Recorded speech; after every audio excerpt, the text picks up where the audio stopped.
ॐ भूर्भुवः स्वः तत्सवितुर्वरेण्यं भर्गो देवस्य धीमहि धियो यो नः प्रचोदयात्। ॐ शांति शांति शांति. Namaskar my dear friends, this is a very special video on the science of Atma or Brahma Vidya taught by one of the principal Upanishads, Isha Upanishad. Isha means God, Lord, who resides in the spiritual heart of every living being. So listen the teachings of Isha Upanishad. Om Purnamadah Purnamidam Purnat Purnam Muddyate Purnasya Purnam Adaya Purnam Meva Vasishyate. Om Shanti Shanti Shanti. Adaha, that is Brahma in its transcendental aspect. It is that because it is beyond thought and speech. Purnam, all embracing, infinite, idam, this, that is Brahma in its relative aspect. It is this because it is seen in the phenomenal world. Purnam, all embracing, infinite, Purnat, from the transcendental Brahma. Purnam, Brahma, as this phenomenal world. Udachyate is derived, projected. Purnasya, if from the transcendental Brahma. Purnam, the relative Brahma, the phenomenal world.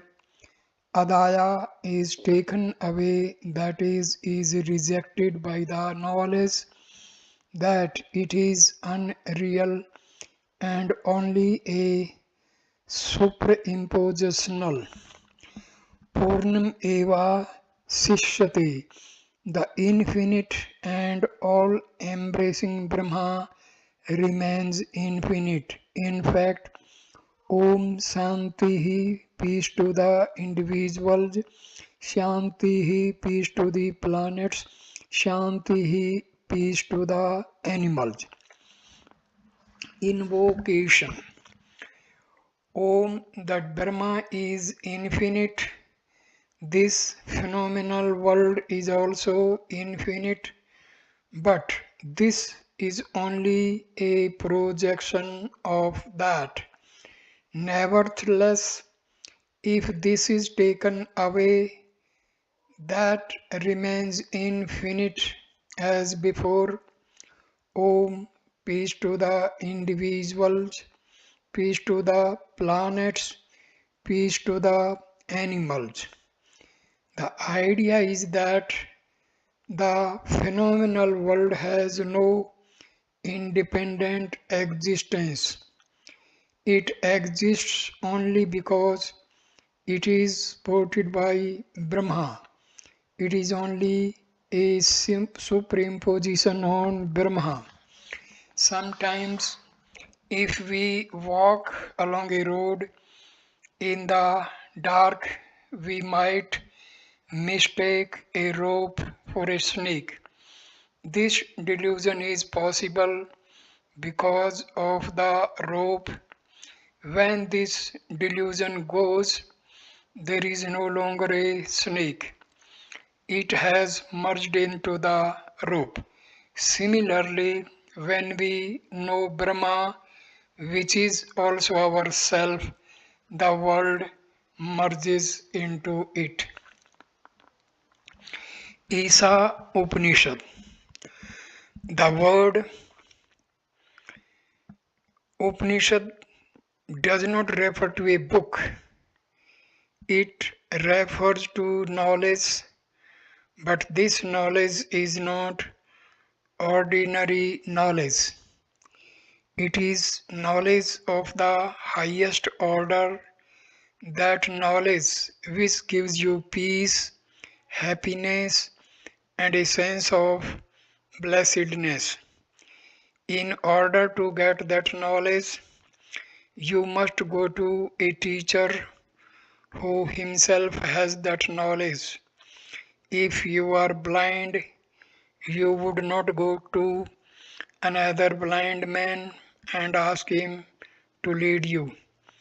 In the same way, you would not go to a teacher who does not have the knowledge you are seeking. Then you must approach this teacher with great humility. He does not expect any money from you, but he does expect you to be humble and listen to him patiently.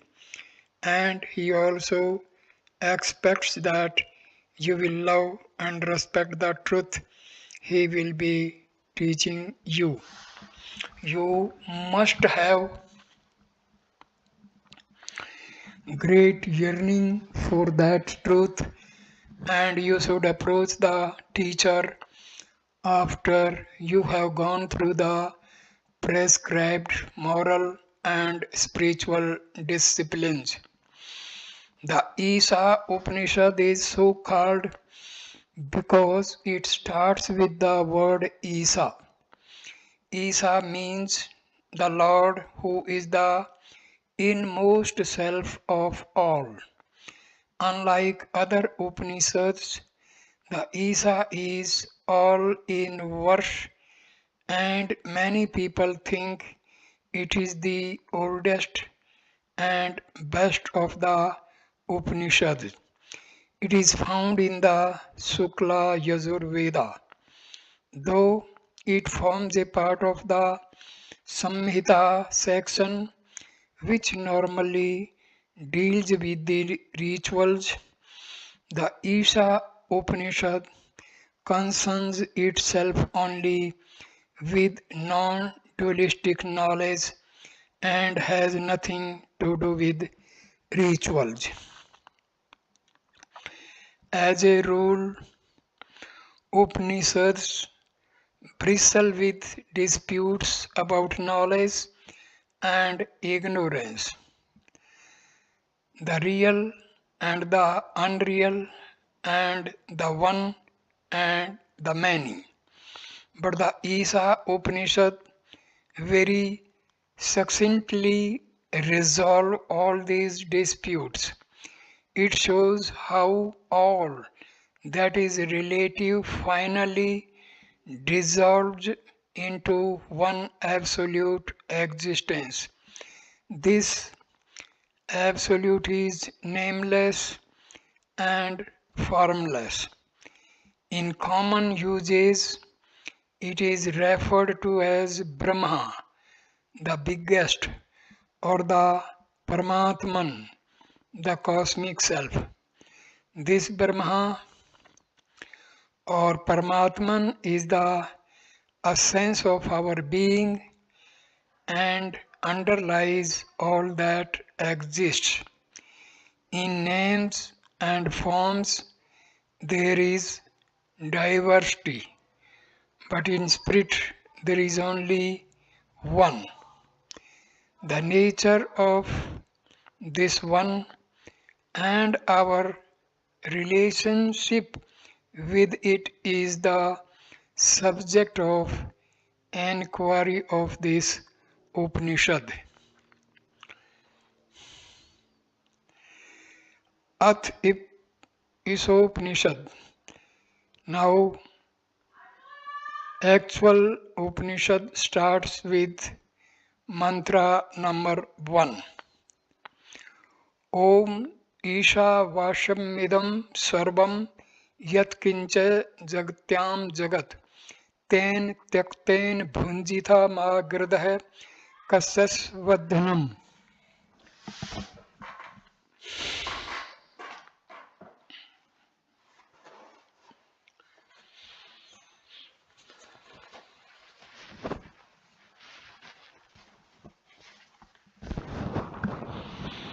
Jagatayam, in this world, yat kimcha, whatever jagat, subject to change, perishable. Isha vasham, covered by the Lord, tena, therefore, tyaktena, by renunciation, bhujintha, nourish, that is, strengthen the consciousness that the Lord is everywhere and in everything. Kasha sut dhanam, anyone's health that is no wealth. Ma girdaha, do not covet. In this changing world, everything is subject to change, yet everything is covered by the Lord. Practice renunciation and be strong in the consciousness of the self. Do not run after anyone's wealth. This world and everything in it is constantly changing, but that which sustains it is never changing. It is always the same. That is the Lord. On Him everything rests. It is like a movie projected on a screen.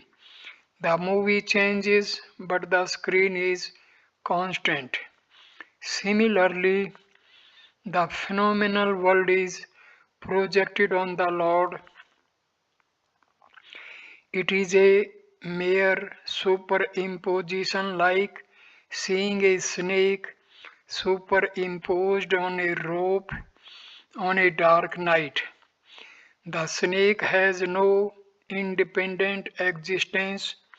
It exists because of the rope, and it ceases to exist as soon as a light is brought. The snake then dissolves into the rope. In the same way, when you know Brahma, the world merges into it, and you realize that you and Brahma are one and the same. To attain this knowledge is the goal of life. The world then cannot taint you. Your contact with it is merely like that of a piece of sandalwood, which has long been under water and has thereby come to acquire a bad odor. For a while, the fragrance of the sandalwood is suppressed and the bad odor prevails. But if the sandalwood is rubbed a little, the bad odor disappears and the natural fragrance of the sandalwood becomes predominant. Similarly, your attachment to the world is temporary. It cannot be permanent. Think of yourself as Brahma, as pure consciousness.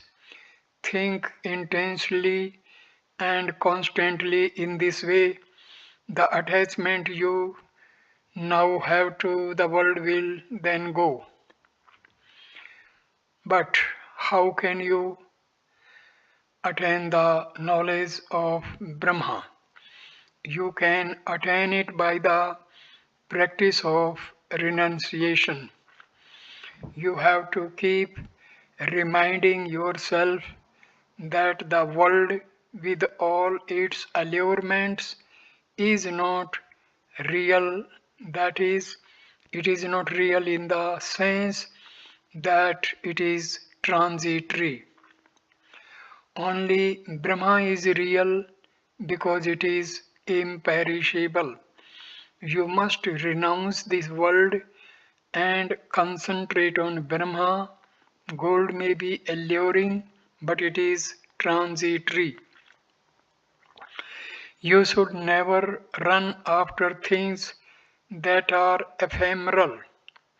Never covet someone else's wealth and never become attached to your own wealth. To one who knows that this world is transitory, wealth is not wealth, and any form of sense pleasure is repugnant. You must be concerned only with Brahma, become steeped in Brahma.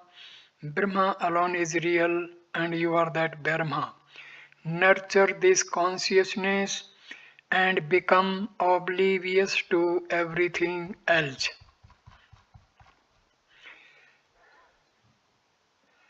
Stanza or mantra number 2.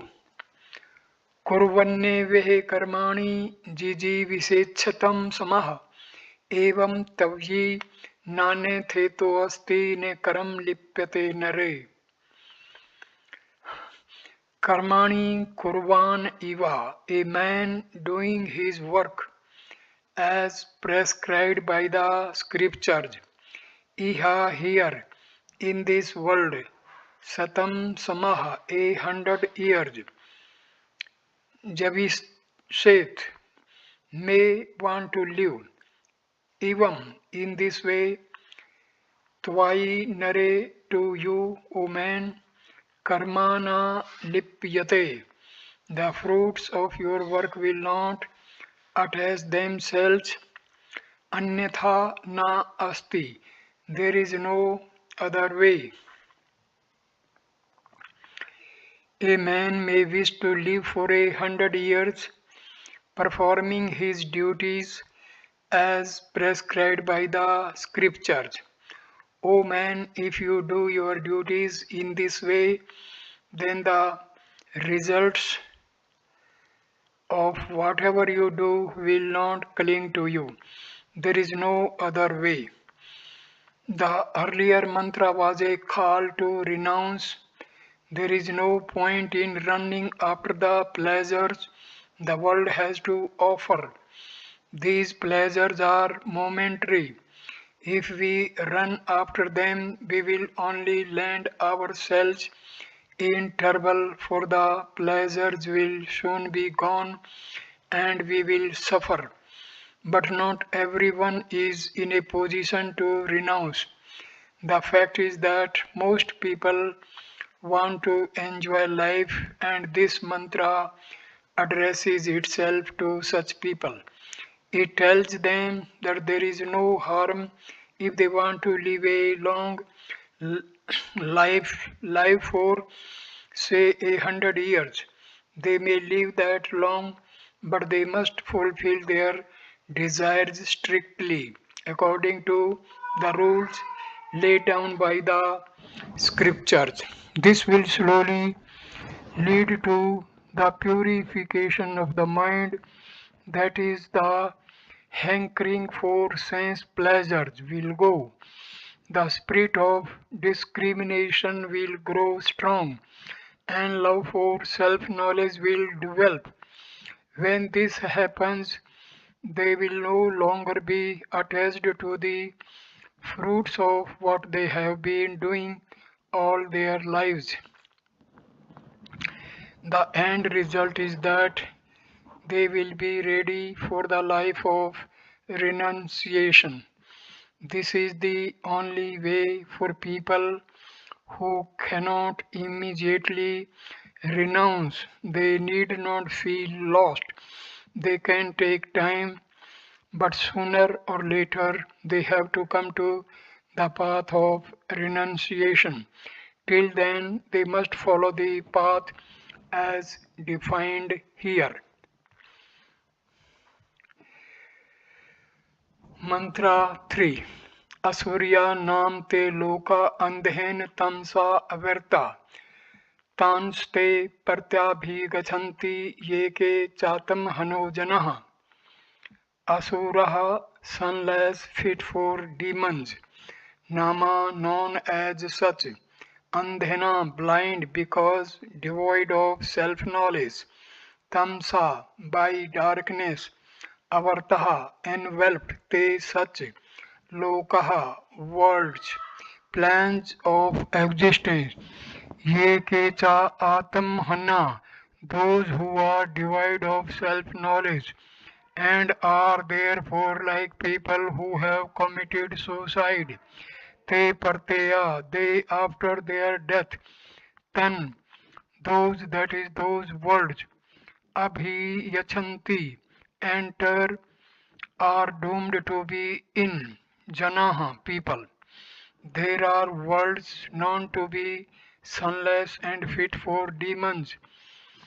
They are enveloped in darkness, such as what the blind, that is, those devoid of self knowledge, experience.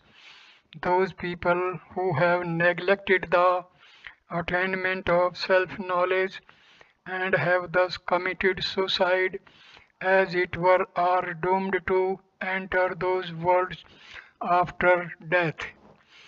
This is a condemnation of people who do not try to attain self knowledge.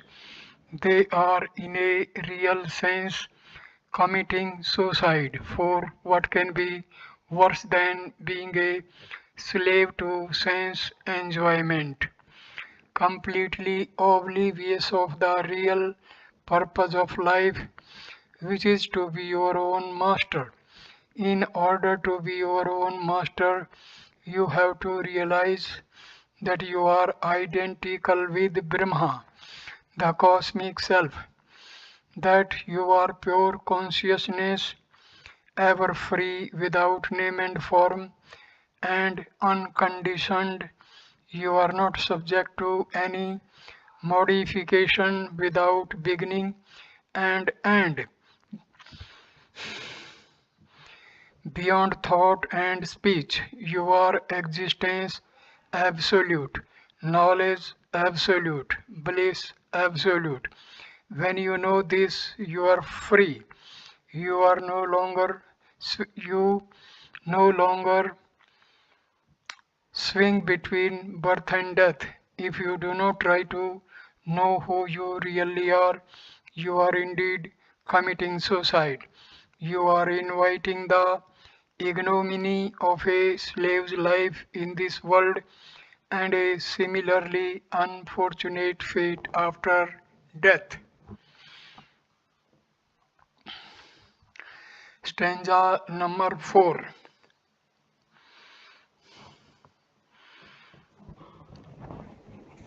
अनेस देखम मनसो जवीयो निन देवा आपनु one पुरो मर्षतः तद्वावतो न्याने तेति तिष्ठन्ति स्मि अन्नपो मातृक्ष्वादिधाति एकम one only one, that is Brahma, anejat, immobile, still, manso, javiyo, faster than the mind, devaha, the gods or the sense organs like the eyes, purnam arshat enat, this always ahead of others. Na apnu one, cannot overtake, tat tisat, it is always still, always the same. Dhavtaha anyan, other who move fast, ati eti, leaves behind, tasmin, on this, martrisva, air, life force, the Lord who dwells in space, Hiranyagarbha, that is the first manifestation of Brahma, Apaha, Dadhati, sports water, that is sports everything. Brahma is one without a second. It never moves, yet it goes faster than the mind. It is always ahead. The sense organs can never catch up with it. It is still, yet it defeats all in a race. By its power, the Lord who dwells in space upholds water and everything else in the phenomenal world.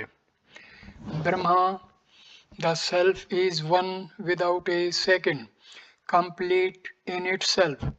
It never moves, it is always still, always the same, yet it moves faster than the mind. It is the power that moves everything and it makes the whole world go the way it does. It gives power to the Lord of the universe, Matriswa, the Lord who dwells in space, who is responsible for the operation of the principle of cause and effect. There is no way of describing Brahma. It is beyond thought and speech. It is everywhere and in everything. It is formless, yet every form is its form. It is nameless, yet every name is its name. It is in fact unique. To emphasize this, the Upanishad makes contradictory statements. In one breath, the Upanishad says Brahma is still unaged, and in the next breath it says it goes faster than the mind.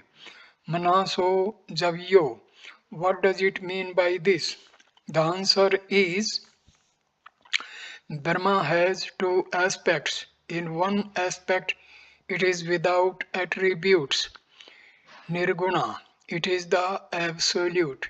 It is pure consciousness, Suddha Chaitanya. It is then existence absolute, knowledge absolute, bliss absolute. It is the cosmic self, Paramatma. In another aspect, Brahma is with attributes, Saguna. It is then in its relative aspect. In this aspect, it may have a form and it may also have many qualities, good and bad, small and big, and so on. There are an infinite variety of such qualities. These, it should be remembered, are mere attributes, mere superimpositions, adhyasa. They cannot affect Brahma. They are like masks children wear. The mind itself is inert.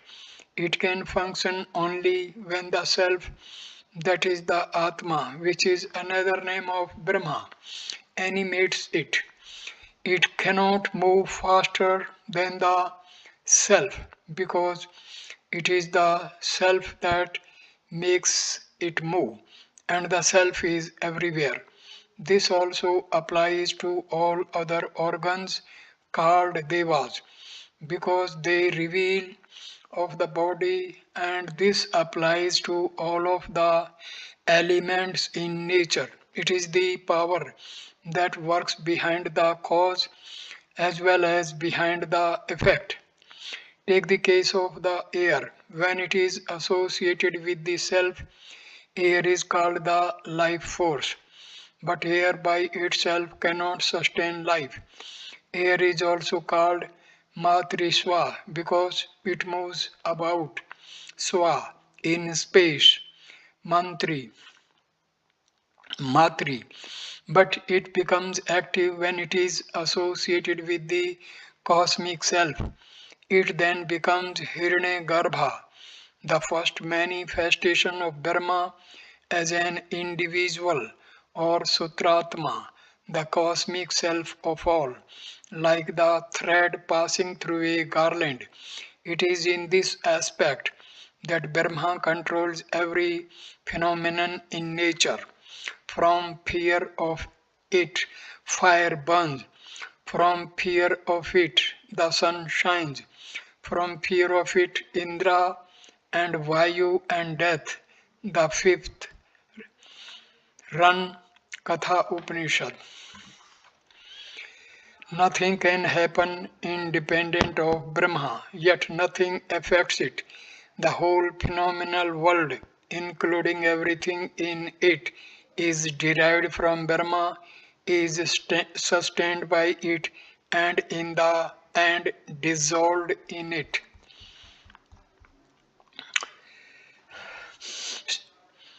Mantra 5. Tadejati tannai tadure tidvantike तदंतरस्य सर्वस्य तदु सर्वस्यास्य बाह्यतः tat ejati that is Brahma moves tat na ejati that does not move tat dure that is far off tat yo antike that is also near tat that asya sarvasya antah the inmost being of all tat yo that again asya sarvasya bahyata that constitutes its outside also that Brahma moves and it does not move. It is far off and it is also nearby. That Brahma is inside of this and is also its outside. This mantra illustrates how futile is to try to describe Brahma, which is without name and form, without anything distinctive that we can say about it. It is nothing and yet it is everything. It is nothing because it is beyond thought and speech. It is everything because it is all inclusive. Everything exists because of it, and it is the essence of everything. It is one and the same, but it appears diverse in terms of names and forms. These names and forms, however, are mere superimpositions. It is what it is, irrespective of everything.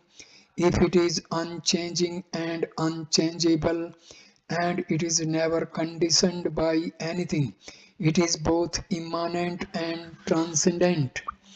By itself, Brahma never moves. It never changes. It is always constant. Sometimes we see the moon moving behind some clouds, but actually the moon does not move. It is the clouds that are moving. In the same way, Brahma, the self, is always the same. It is never born and it never dies. Because it is associated with the body, it appears to be subject to birth and death. We wear a new coat, and when it gets old and torn, we throw it away. This is the relationship the coat has with the body. The same is the relationship the body has with the self. Mantra number 6. Yastu sarvani bhutanya anmev vanupashyati sarvabhutesu chatmanam tato ne vijo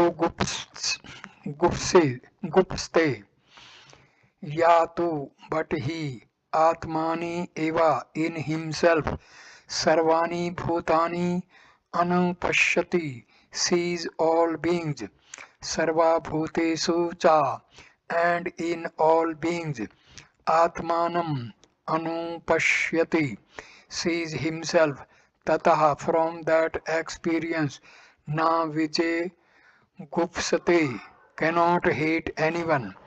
He who sees everything in himself and himself in everything never hates anything. This is what is called samadrishtita, same-sightedness. All beings have a common self. Essentially, we are all one and we differ only in terms of names and forms, but these names and forms are a superimposition. They are not real and therefore are not part of our being. Names and forms are like a thin veil through which the real being within has to be seen. A boy may try to fool his friends by wearing different masks First, he wears the mask of a tiger and behaves like a tiger. Most of his friends are frightened. The next moment, he wears the mask of a monkey and jumps about like a real monkey. This time, his friends are amused. This goes on for a while, but finally, the boy puts aside his mask and appears as he is.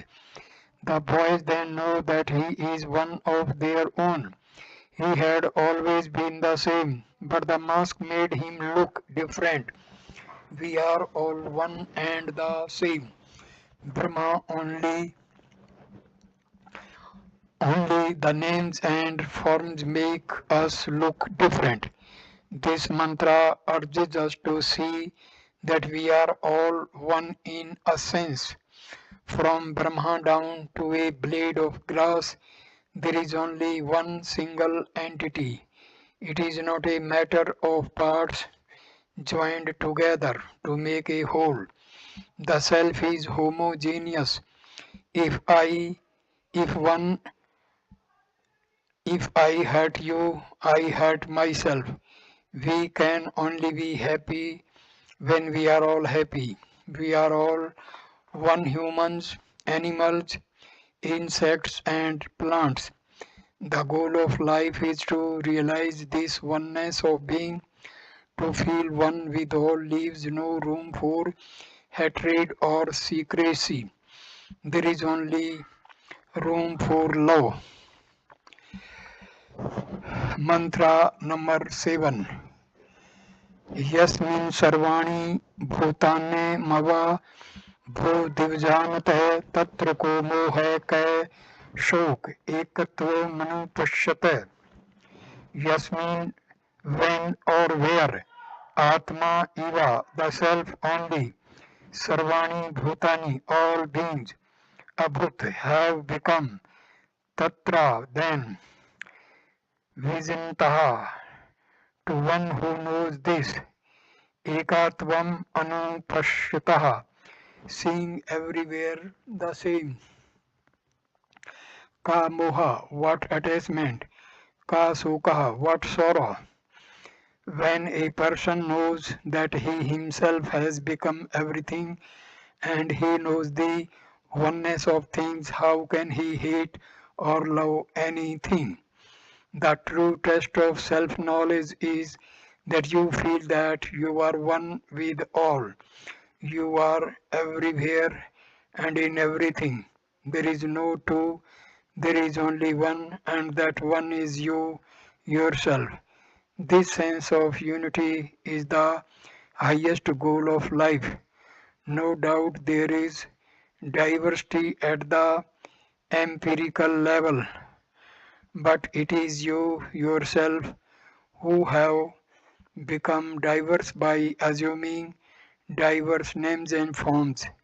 That is not to say that you have changed, you still remain one and the same. When you have this feeling of oneness, there is no room for feelings of attachment and hatred and sorrow. Dualism, that is, seeing diversity, issues from ignorance with self knowledge, with the knowledge of oneness. This ignorance is totally uprooted. Stanza number 8.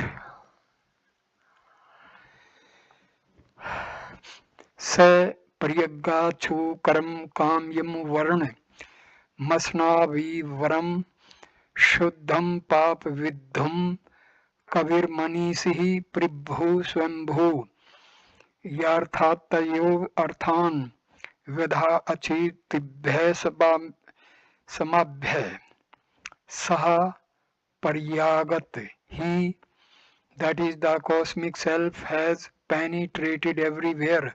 Sa Sukram, he is white bright. Akyam, without a form.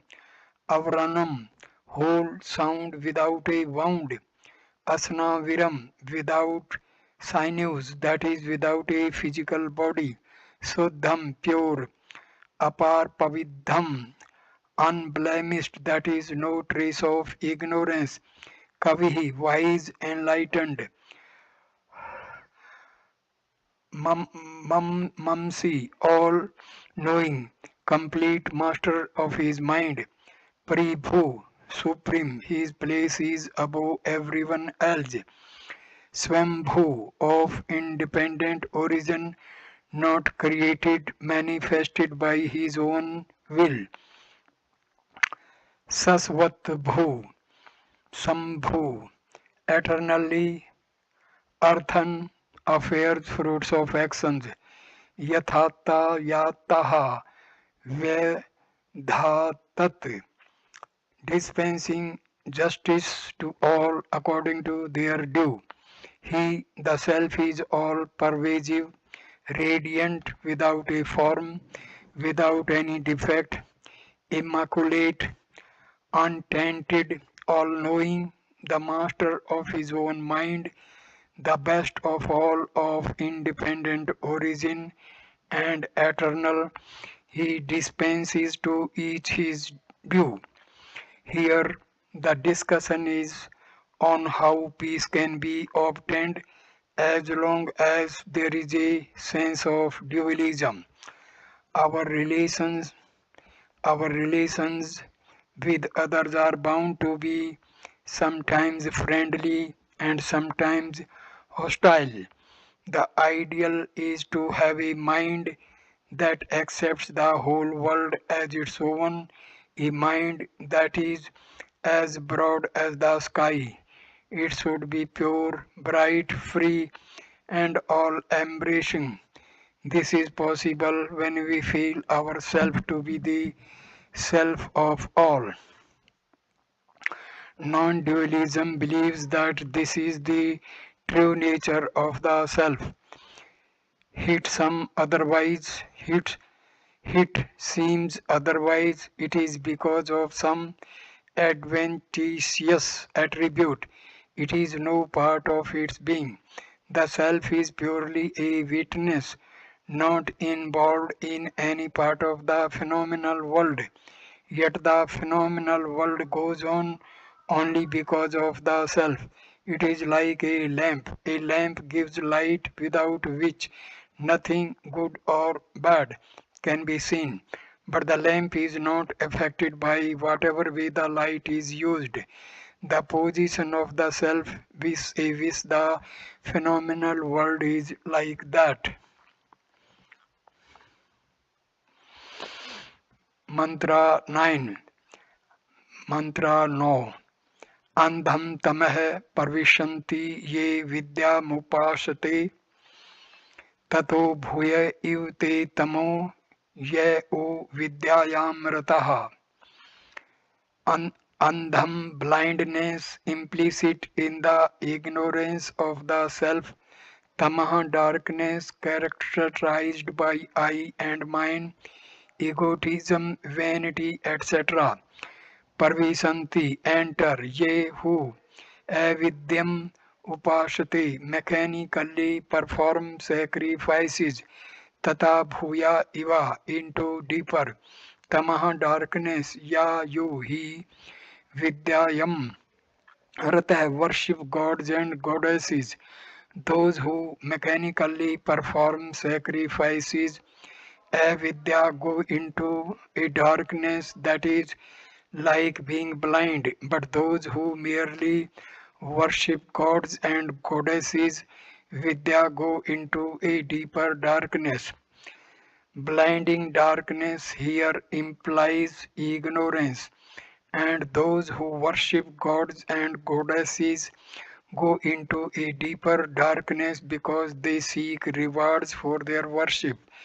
As long as there is the sense of I and mine within us, there can be no self-knowledge. When you say me and mine, you automatically identify yourself with your body-mind complex. This shows that you are ignorant of your real self, which is pure consciousness and which is also the self of all. The sign of an ignorant person is in the way he uses the words I and mine. He says, I am so and so, I own this much property, and so on.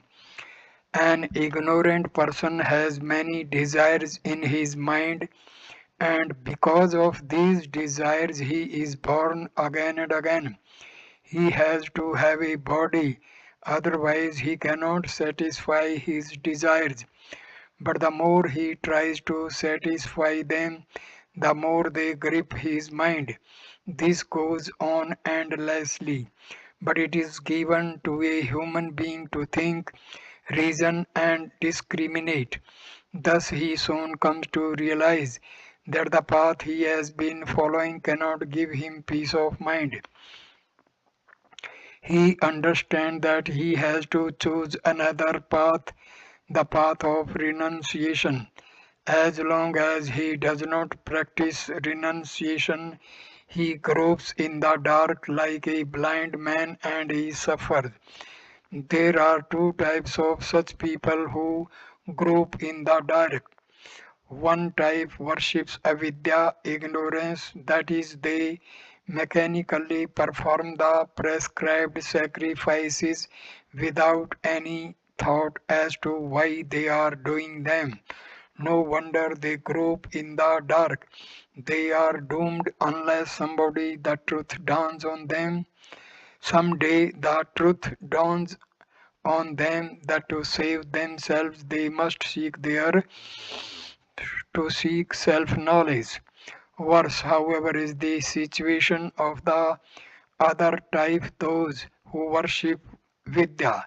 The word Vidya usually means knowledge, but here it is used to mean gods and goddesses.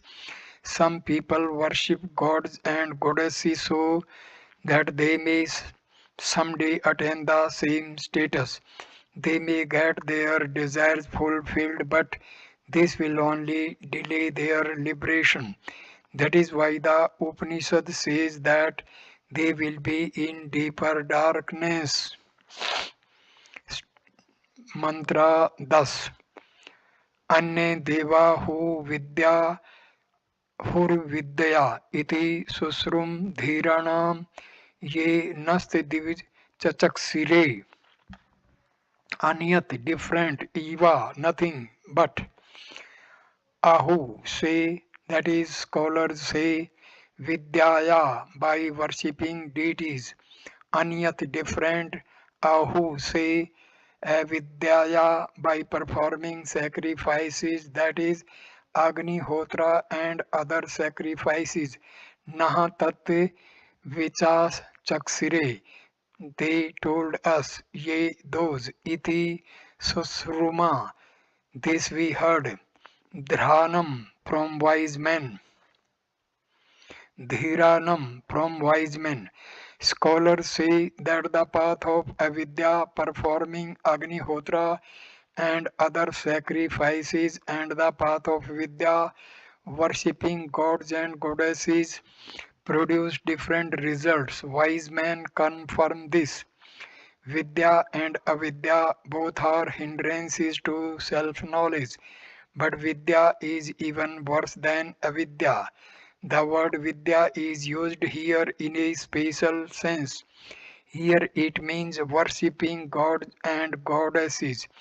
By worshipping God and goddesses, you will go after death to the world after gods and goddesses. But will that help you?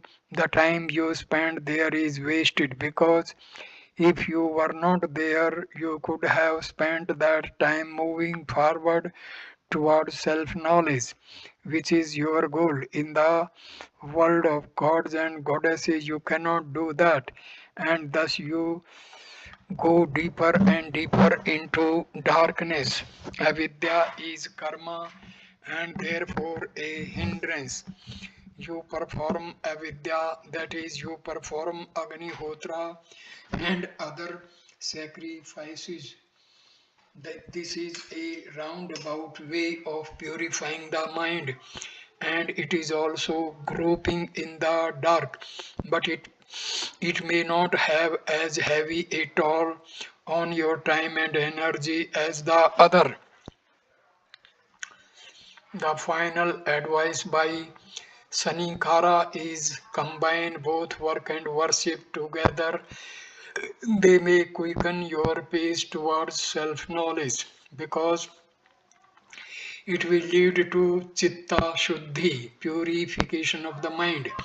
When this happens, your desire for enjoyments will become less and your sense of I and mine will subside. This is the way to karma mukti, gradual or progressive liberation according to Sanikara. Stanza number 11, mantra 11. विद्यां च अविद्यां च यस्ते द्वे भूयं सः अविद्यया मृत्युं तीर्त्वा विद्या मृतमनुष्यते मश्नुते या हि विद्यायां च अविद्यायां च विद्या and avidya both tat abhyam saha veda knows, that is practices both avidyaya by avidyaya mrityum tirtva overcoming death vidyaya by vidya amartam asnute attains immortality.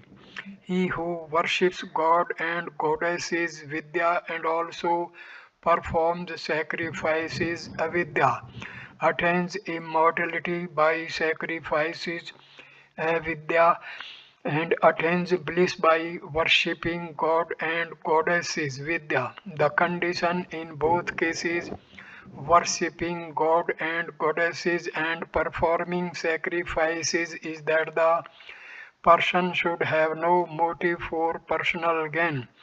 He should not desire the fruits of his actions, such as going to the heaven of God and goddesses. As earlier explained, the word Vidya has a special meaning here. It means worship of God, gods and goddesses. Similarly, avidya also has a special meaning. It is known that is performing Agnihotra and other sacrifices.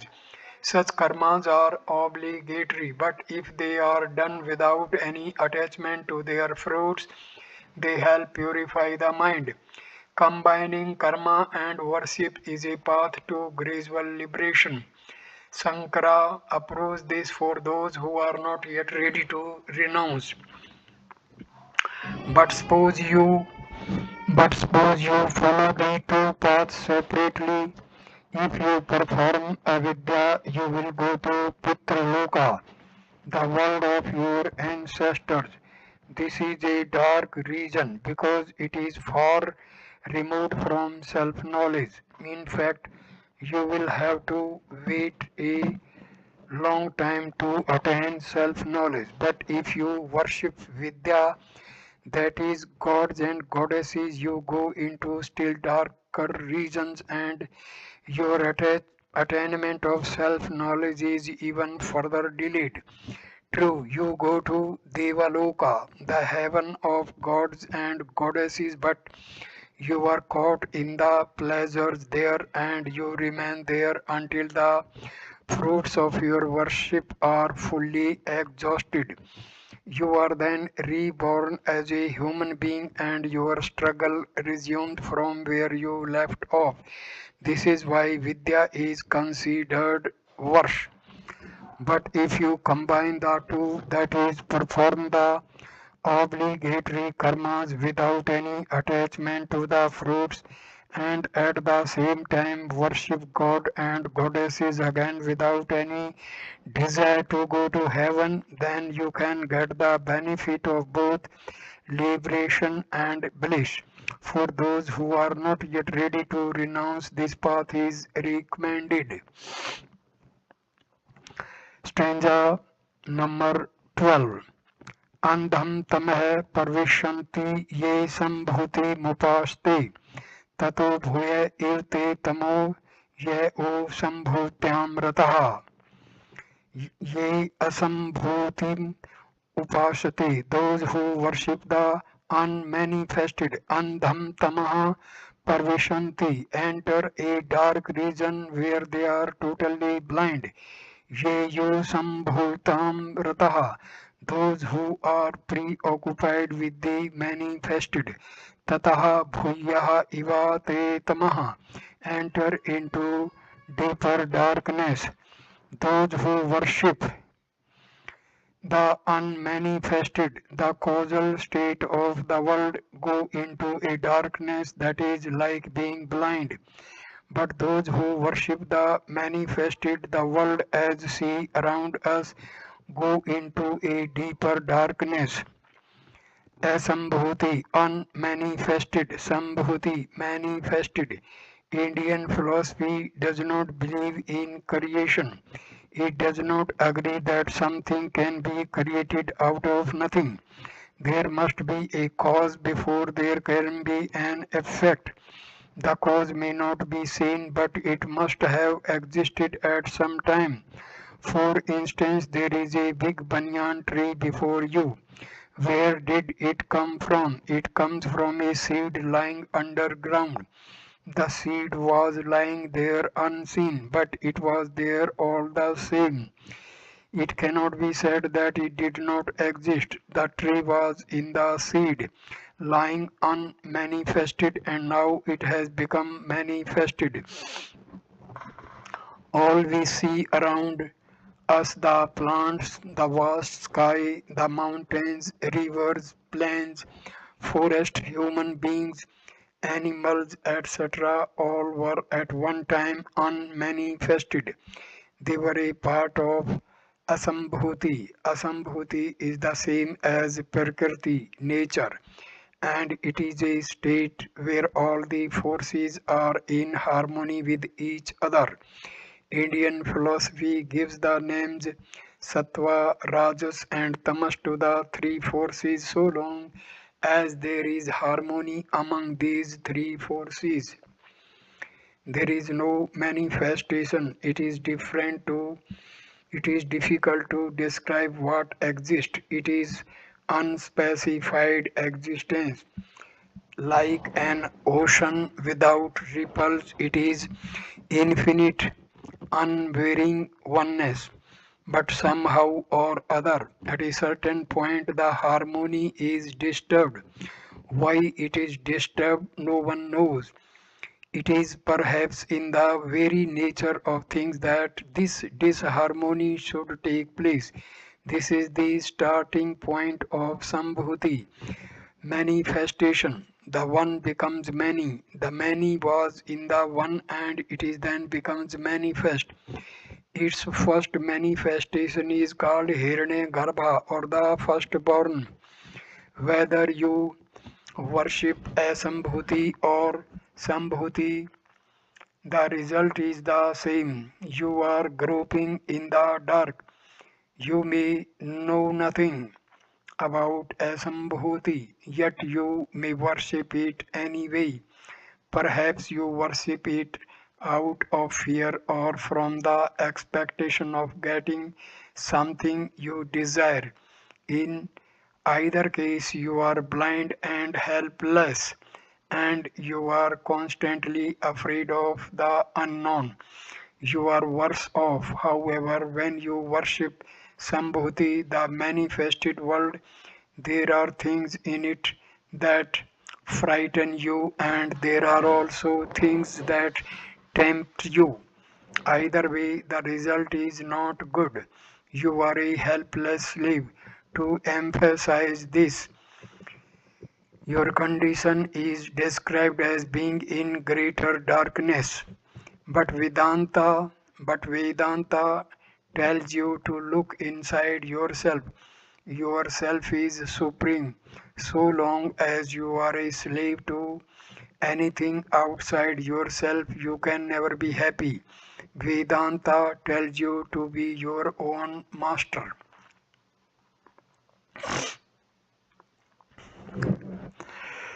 मंत्रा 13 अन्य देवाहु संभवा अन्य दाहुर संभवात iti susrum dhiranam ye nast divichachakshide. Sambhavata from Sambhuti, that is from manifested nature. From Hirane Garbha, Anyat Iva different, that is different results. Ahu results say Asambhavati from Asambhuti, that is from unmanifested nature. Anyat different, a different kind of result. Ahu this also scholars say ye those Nah tate vichachaksire, they told us iti susruma, this we heard.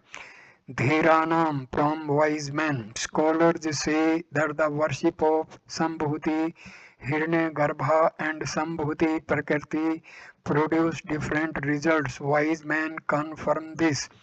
Earlier, Sankara pointed out the futility of worshipping nature, manifested and unmanifested.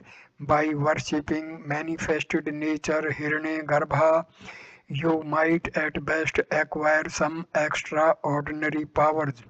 What nature does it breathtaking? By worshipping her, you can perhaps do some of the same things she does, that is all. But if you worship unmanifested nature, you also become unmanifested, you become one with her. What you worship, you become. This is the common belief. मंत्रा 14 संभूतिं च विनाशं च यस्तदेवेदोभ्यं सह विनाशेन मृत्युं तीर्त्वा संभूत्या मृतमश्नुते संभूतिं च विनाशं च unmanifested nature and manifested nature, that is हिरण्यगर्भा यह तत् उभयगम साहा वेदा, who knows them both. Vinasena, by worshipping the manifested Hiranyagarbha, Mrityum, death, ignorance, moral weakness, etc. Tirtva, overcoming, Asambhuta, worshipping the unmanifested nature. Amritam, immortality, Asnuti, attains. He who worships the unmanifested Asambhuti and also the manifested Sambhuti attains immortality by the unmanifested Sambhuti and conquers death by the manifested Sambhuti. Thus, first Sambhuti should actually read Asambhuti, that is the unmanifested.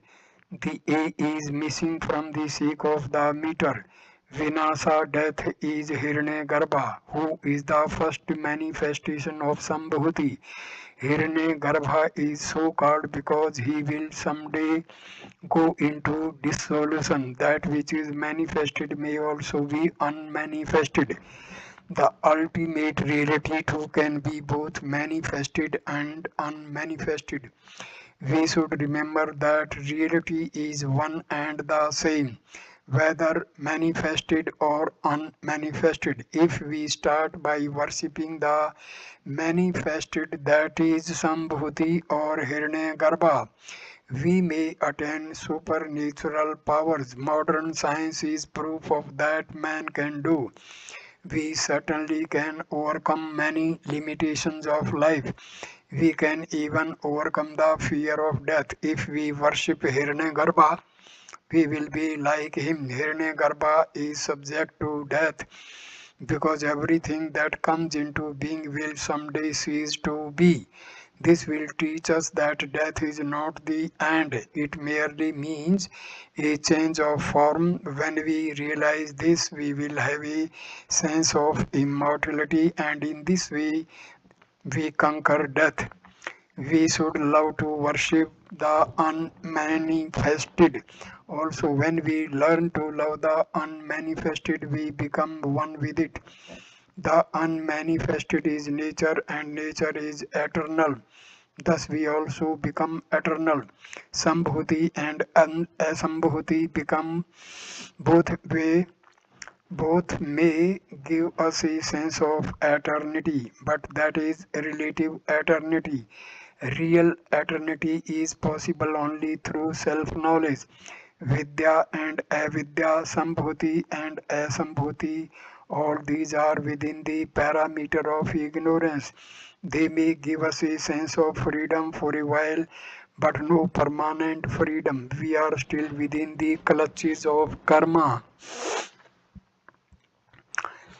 Mantra 15 हिरण्येन पात्रेण सत्यास्या पिहितं मुखं तत्त्वं पुरुषं पावरन् सत्यधर्माय दृष्टये Pushanna, ocean, sustainer of the world, Hiranyena Patrena, by the shining disk, Satyasa, Mukammam, Afitam, Apihitam, the face of the truth is covered, Tvam Tat Aparvanu, please remove it, Satya Dharmaya Drishtaye, so that I, a seeker of truth, may see it. The face of truth is hidden by a shining disk. O Sun, the sustainer of life and everything in this world, please remove the disk so that I, a seeker of truth, may see it. The Sun is personified here. He sustains everything. He is the source of life, the source of everything. He himself is bright and he also makes everything else bright. His brightness is such that it dazzles of our eyes. The Upanishad says there is a truth behind the sun, and this truth is no other than Brahma. All of us are seeking the truth, seeking Brahma, but we cannot see it because of the dazzling light of the sun. It is as if a bright golden disk is covering the truth. We pray to the sun that he may be pleased to remove the disk so that we may see the face of Brahma, that is, that we may see the truth. All sense objects are thus covered, as if they have a golden disk over them, and that is why we feel drawn towards them. These objects are not real, but they appear to be real. As a rope appears to be a snake in a dark place, when a light is brought, we see the rope as it is. Similarly, we need light to see the reality. We need knowledge so that we can distinguish the real from the unreal. The world as we see it is not real. It is not real in the sense that it is constantly changing and is transitory. That which is real never changes. It is always the same and it is imperishable. Brahma alone is real and the self which is the self of all is that Brahma. Out of ignorance we take transitory things to be permanent and cling to them. Sooner or later, however, those things perish and then we lament. We make this mistake because these things look so attractive. They appear to be covered with gold, but it is not real gold. Thus the Upanishad says this earnest prayer that truth may reveal itself to us so that we may not be misled by worthless ephemeral things. The sun is light and light is knowledge. Knowledge is truth and truth is knowledge.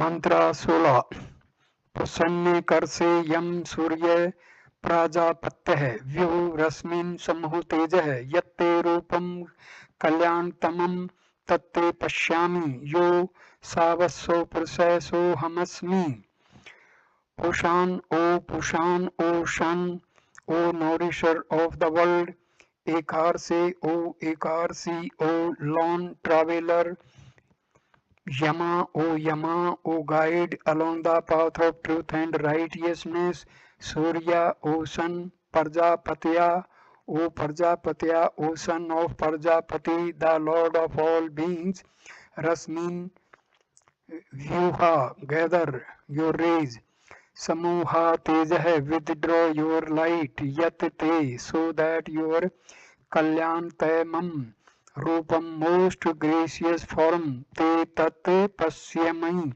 I can see, Ya asau asa purusvah, that person. Sa ahem asmi, I am that. O nourisher, solitary traveler and guide, O son, son of Prajapati, please gather your rays, withdraw your light. I want to see your most beautiful form. There is that Purusha within you. I am that Purusha, that person. The sun is the nourisher of all, and he is a solitary traveler, that is, he is self sufficient. He is also called Yama because he controls everything. Prajapati is the lord of all beings, and the sun is his child. The sun's rays are scattered all over the world. This verse requests him to gather his rays in a little, so you are too bright for my eyes. Please dim your light for my sake. You can be most beautiful and gracious. I want to see you so. It is not that I am begging. I know I do not have to. For there is someone presiding over your domain, and I feel I am he. The sun is the symbol of Brahma. At first you worship the sun as a deity, you are tremendously impressed by his power and beauty. You begin by asking for a fraction of all he has. Later, however, you discover that you and he are one and the same. This revelation takes place after years of self restraint, renunciation, and meditation. Stanza number 17. वायुर्निर्मृतमेथम भस्मातम शरीरम ओम कीर्तो समर कीर्तम समर कीर्तो समर कीर्तम समर atha, therefore that is now that my death is at hand. View my individual life force, Amartam Neelam, cosmic life force, that is, may my individual life force merge with the cosmic life force. Idam Sarvam Bhasmantam, may this gross body be reduced to ashes, that is, may fire consume it. Om, remembering Brahman Karte, O mind, Samra, remember Kartam, Samar, remember all you have done during the years of your life. Krato, Samar, Kartam, Samar, remember again and again. Now that death is coming, I pray that my life force may merge with the cosmic life force. Let this body be consigned to fire and reduced to ashes. Mind, think of all I have done throughout my life. Think of my deeds again and again. Many thoughts crowd into our minds as we die, and these thoughts reflect the kind of life we have lived. But at the time, a special effort should be made to think only of good things. What we think we become. We are the byproduct of our thoughts. This is why we tell our minds again and again to think good thoughts, and this is why relatives also hold special prayers at the time of our death. Mantra 18. अग्नि अग्नि ने सुप्ता राय असमान विश्वानी देव वयुनानी विद्वान युयुध्य समुज्झो राण मनु भूयष्ठाम ते नमक्तिम विधेम Agni, O fire ray, in order that we may get good results of our actions. Asman Supata Nyaya, lead us to all that is good. Deva, O God, Viswani, Vayunani, Vidwan, you know all that passes through our minds and all that we do. Asmat, from us, Juhurnam, Enaha, all the bad things we have done. Buddhi, remove that te to you. Bhiyustham namaha yuktam vidham. O fire, in order that good things may come to us, please lead us along with the right path. O God, you know everything we do and think. Please remove all evil from within us. We salute you again and again. This is a prayer to fire to lead us to Brahma. At the same time of death, the gross body is consumed by fire, but the subtle body remains. The subtle body consists of 17 parts, the 5 branches of life force, prana, the 5 organs of perception, jivin, Gyanendriya, the 5 organs of action, Karmendriya, the mind, manas, and the intellect, buddhi. All of these are material but in a very fine form. The mind retains all the impressions of what we have done and thought. Then we die. Our individual self leaves the gross body, but it remains in its subtle body. Depending upon its karma, the fruits of action, the soul will then go to either of the two lokas, worlds, Pitraloka, the world of ancestors, or Devaloka, the world of the gods and goddesses. Our karma also determines how long our stay in one of these worlds will last. Then the soul is reborn in this world, for its desires are still unfulfilled. Thus, the soul keeps moving back and forth between death and life until it realizes the futility of this exercise and turns to the path of renunciation. It is only renunciation that can pave the way to liberation, and this process culminates when the individual self merges with the cosmic self. Iti Isopanishad. Iti. So this Upanishad is completed. ओम पूर्णमदः पूर्णमिदं पूर्णात् पूर्णमुदच्यते पूर्णस्य पूर्णमादाय पूर्णमेवावशिष्यते ओम शांति शांति शांति Om, that Brahma is infinite, this phenomenal world is also infinite, but this is only a projection of that. Nevertheless, if this is taken away, that remains infinite as therefore. Om, peace to the individuals, peace to the planets, peace to the animals. So, my dear friends, this video is completed. Thank you for watching this video. Namaskar. Thank you.